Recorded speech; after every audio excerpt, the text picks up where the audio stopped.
சொல்றாங்க. King maker சொன்னாங்க. King maker அப்படின்னு பல பேர்களால ஒரு கூப்பிடுறாங்க. அப்புறம் நீங்க போடுறீங்கல்ல யூனிஃபார்ம் அந்த திட்டத்தை கொண்டவர் யாரு?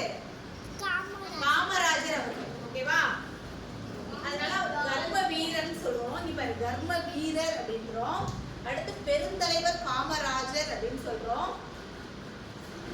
கல்விக்கண் திறந்த வள்ளல்.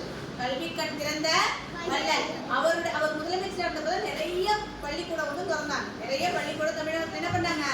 நிறைய பள்ளிக்கூடம் தொடங்கினாங்க. ஓகேங்களா? சரி, இப்ப சொல்லுங்க, அவருக்கு என்னென்ன பெயர் இருக்கு? King maker. Very good. அப்ப என்ன சொல்றோம்? கர்ம வீரர்